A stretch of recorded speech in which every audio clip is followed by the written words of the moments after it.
Here we've outlined some of the key developmental issues, primarily focusing on physical and cognitive issues.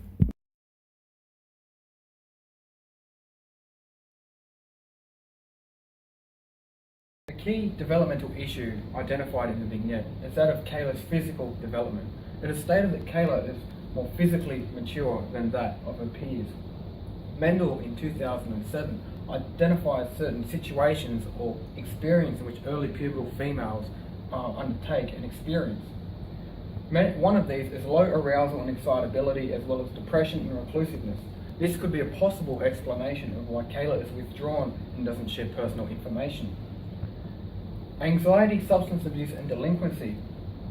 These are all possible explanations as to why Kayla, again, doesn't share personal information, but also has difficulties with her peers her own age and hangs around students that are older, especially students that have a history of drug use. Furthermore, Siegel in 1999 supports the notion of Kayla's personal physical development, saying that individuals that experience early puberty, especially females, are more depressed and have lower self-esteem. This supports that notion of why Kayla is withdrawn and doesn't share personal information with her peers.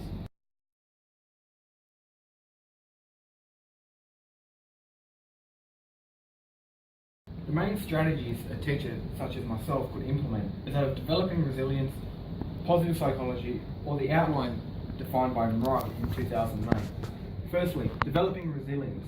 This is created through a caring relationship, creating high expectations, and allowing opportunity for success in the classroom. This comprised with positive psychology, which is the emphasis of well-being and positive emotions.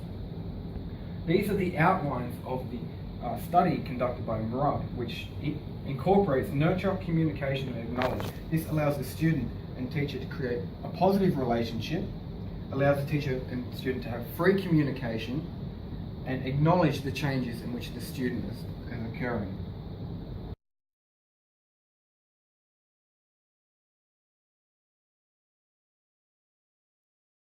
The main advantages of these strategies is that it's a student-centered approach that allows control. Furthermore, it provides awareness for the student and promotes crucial life skills for the individual. The major disadvantage is that it doesn't address the primary factor, as you cannot address the primary factor in early pubertal change, and that is puberty itself. It cannot be changed or modified.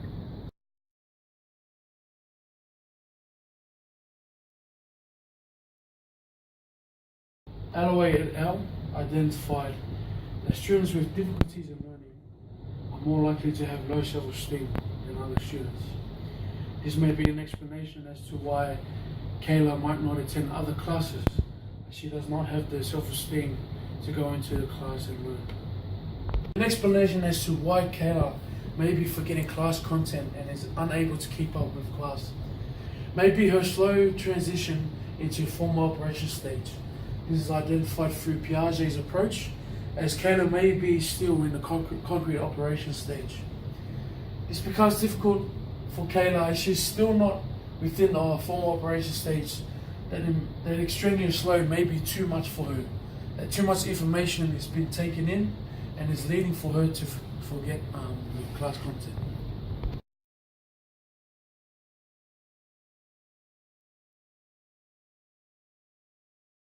So regarding Kayla's situation, it is seen that she's unable to take on this extraneous load.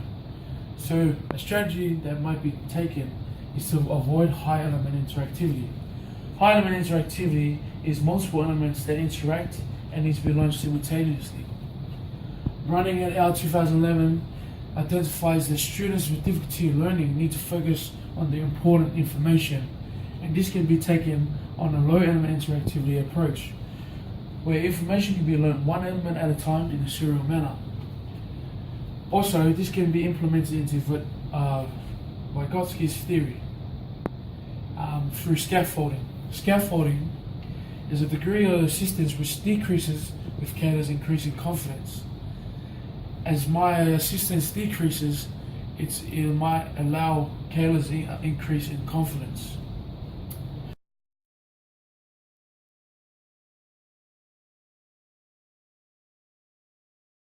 An advantage of scaffolding is that Kayla has the ability to work one-on-one with someone, which can help with her social interactions, as what she is lacking.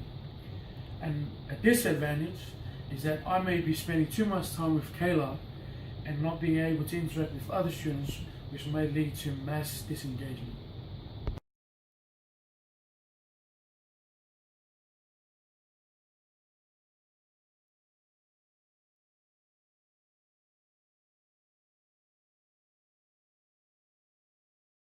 I've learnt that every student, every individual is at a different level, cognitive, physically, socially, emotionally, and that school caters for everyone to be the same, and therefore that can lead to academic disengagement.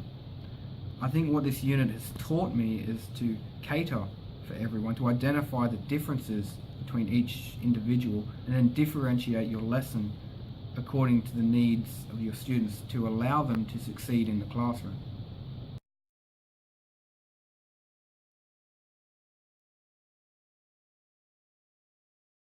On a personal level, I value strategies that implement the development of resiliency. I myself are quite a resilient person. I've seen firsthand the benefits that a resilient individual can achieve when faced with adversity. The next strategy I would implement is that of developing positive psychology. I think in conjunction with developing resiliency and positive psychology, outlined by many programs such as Youth Beyond Blue and Bite Back, that it allows the student to not only just think positively, but when things go wrong and when things do inevitably go wrong, they are able to bounce back from the situation.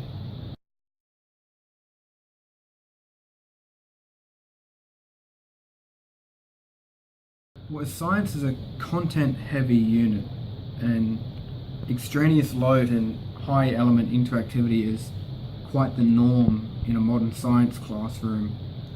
And coming from a science student where in Year 9 I absolutely hated the unit and my disengagement was at an all-time high, that because of this I would be wary, and the information that I've learnt, I'd be wary of these malpractices in the classroom.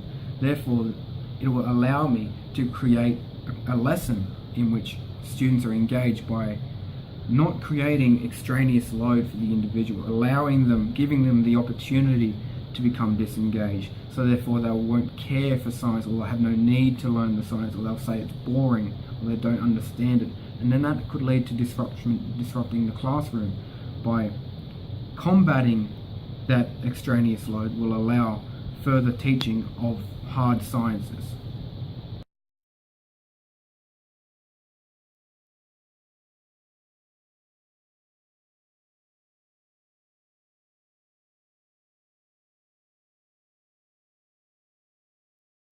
Within this unit, I have learned that adolescents have a variety of obstacles and barriers that may impact the way they learn in the classroom and how they may experience school. Furthermore, the unit provided us with information with strategies that we may be able to use in order to help our students when we go and teach.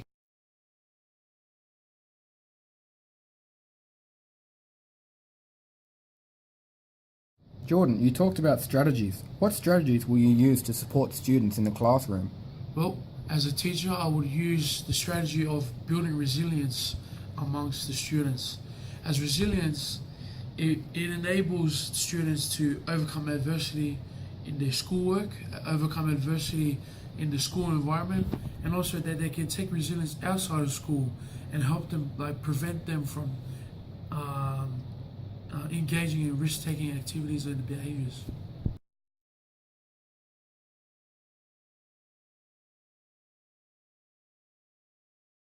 Well, the information provided by this unit, I now understand that each and every student comes to school with a different learning ability, different perceptions, and that I have to cater for each student, and I have to differentiate my teaching practice. Furthermore, some of the content taught in this unit, such as physical, emotional, mental health, is within the PDHB curriculum, and I'll be able to use that to reinforce the content I may teach in a class.